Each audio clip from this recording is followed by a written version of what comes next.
Morning guys, നമ്മളൊന്ന് train യാത്രയെ കുറിച്ചിട്ടാണ് സംസാരിക്കുന്നത്. ഗുരുവായൂരിൽ നിന്നും എറണാകുളം സൗത്തിലേക്കാണ് പാസ്പോർട്ട് ഓഫീസിലേക്കായിരുന്നു നമ്മൾ യാത്ര.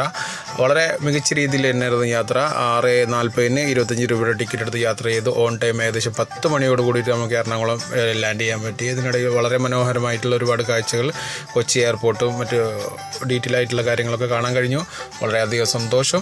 നമ്മൾ അവിടെ എത്തിക്കഴിഞ്ഞാൽ നമ്മൾ ടാക്സി ബുക്ക് ചെയ്യേണ്ട കാര്യത്തിൽ കഴിഞ്ഞ തവണ എനിക്ക് 150 രൂപയാണ് കൊടുക്കേണ്ടി വന്നത്. പക്ഷേ ഇപ്രാവശ്യം അവിടെ 2 രൂപ കൊടുത്തിട്ട് ടാക്സി ബുക്ക് ചെയ്ത് കഴിഞ്ഞാൽ അവർ പറയുന്ന പ്രീപെയ്ഡ് ഓട്ടോ ടാക്സിൽ നിന്ന് പറയുന്ന കാശ് മാത്രം ഏകദേശം 55 രൂപയാണ് പാസ്പോർട്ട് ഓഫീസിലേക്ക് എൻ്റെ കയ്യിൽ നിന്ന് ചാർജ് ചെയ്തത്.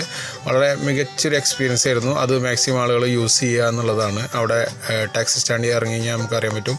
ആ യാത്രയ്ക്കിടെ മെട്രോ, അതേപോലെ തന്നെ നമ്മളെ ആക്ടർ ജയറാമേട്ടനൊക്കെ കാണാൻ കഴിഞ്ഞത് വളരെയധികം ഭാഗ്യമായിട്ട് കാണണം. ഒരു ഷൂട്ടിംഗ് ഉണ്ടായിരുന്നു, അതിൻ്റെ ഭാഗമായിട്ട് അദ്ദേഹത്തെ വീഡിയോയിൽ കുടുങ്ങി. അങ്ങനെ നമ്മൾ കറക്റ്റ് ടൈമിൽ കൊച്ചി പാസ്പോർട്ട് ഓഫീസിൽ ലാൻഡ് ചെയ്തിരിക്കുകയാണ് ഗൈസ്. അപ്പോൾ thank you so much. Have A fun.